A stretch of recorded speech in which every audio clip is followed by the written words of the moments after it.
Welcome to the 80s, a decade when studios were throwing money at anything with lasers or robots, and somehow it worked.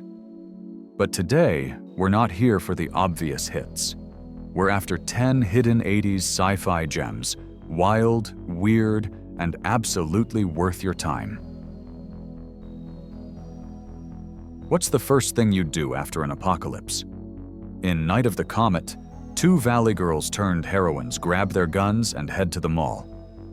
This film takes a dark premise, the eradication of most life on Earth by a comet's tail, and filters it through a lens of pure 80s fun, complete with zombies and sinister scientists.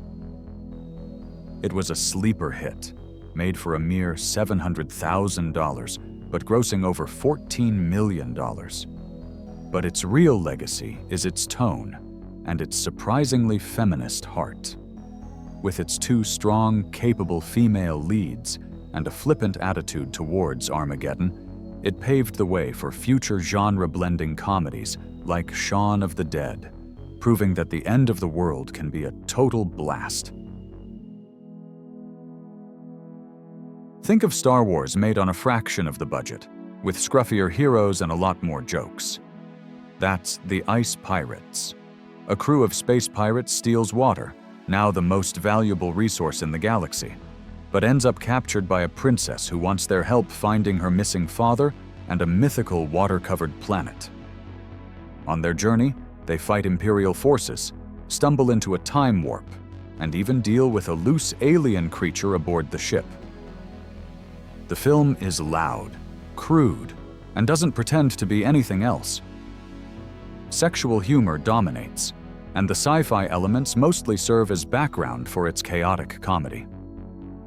Audiences in 1984 weren't ready for a goofy parody of Star Wars, and it flopped. But as brainless, self-aware sci-fi fun, The Ice Pirates has its own strange charm. Only the 80s could produce a movie like this, about a scientist, brain surgeon, test pilot, and rock star who saves the world between gigs.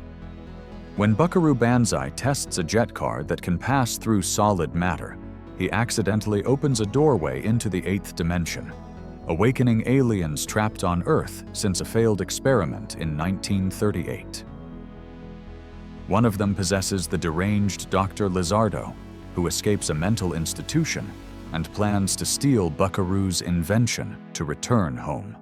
Between brain surgeries, rock concerts, and interdimensional threats, Buckaroo and his Hong Kong Cavaliers somehow find time to stop an alien war.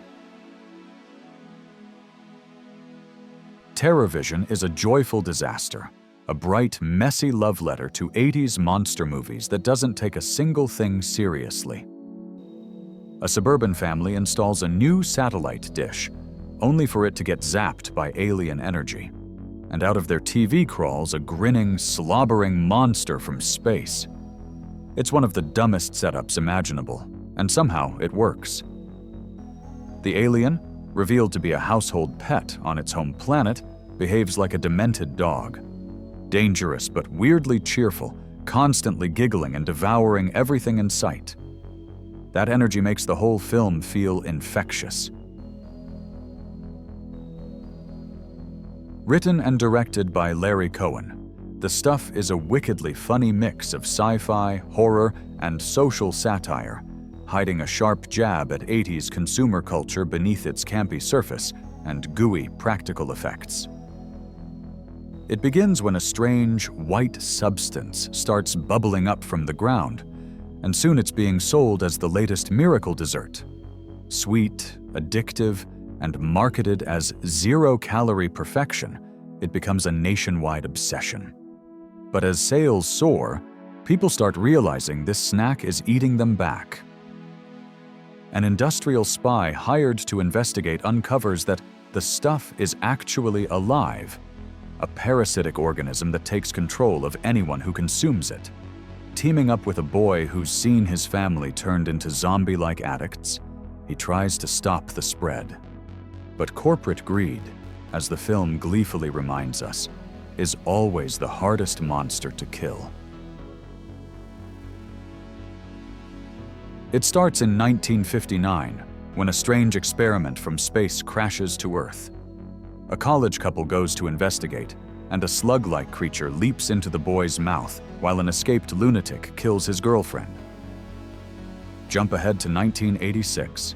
It's Pledge Week, the music is loud, and a shy student named Chris tries to impress a girl by stealing a corpse for a fraternity prank. The body he finds turns out to be that same boy from 1959, now a reanimated zombie carrying alien slugs that crawl out of his body and infect others. Soon, the entire campus is swarming with undead students as Chris and his crush try to stop the invasion. It's a movie that doesn't just take place in 1986. It is 1986, with its music, fashion, slang, and every little detail making it a perfect time capsule of that year. Gina Davis plays Valerie, a California manicurist stuck with a cheating boyfriend until one morning 3 aliens crash their spaceship into her backyard pool.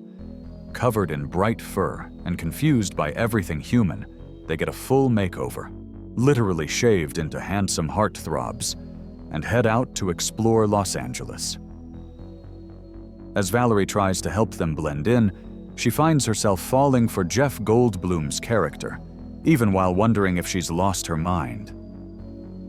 It's bright, shallow, and cheerfully self-aware, a wonderfully weird sci-fi comedy you really shouldn't miss. Few films are as wild or as original as Liquid Sky. It tells the story of Margaret, a model lost in the city's art and club scene, played by Anne Carlisle, who also plays her own rival, Jimmy. The double casting already sounds strange, but it fits perfectly in a movie that seems determined to break every rule. Above Margaret's apartment, a small UFO hovers, as invisible aliens feed on bursts of human pleasure and emotion. When she realizes what they're doing, she finds a way to use that connection for revenge against the people exploiting her. It's a bizarre idea, yet it works, partly because of the film's hypnotic colors, electronic soundtrack, and dreamlike energy that captures early 80s New York at its weirdest. Otto Maddox, a disillusioned Los Angeles punk, quits his supermarket job and joins Bud, a veteran repo man, reclaiming cars for quick cash and chaos. Their work takes a bizarre turn when they go after a 1964 Chevy Malibu driven by a mad scientist, a car whose trunk instantly vaporizes anyone who dares to open it. As word spreads, everyone wants the Malibu. Government agents, UFO chasers, even a televangelist. Otto eventually learns the trunk may hold alien remains, glowing bright green and radiating danger. When he finally drives the car himself, it rises into the sky and vanishes over LA. Repo Man mixes punk attitude, dark comedy, and surreal sci-fi. Call it what it is, a cult classic.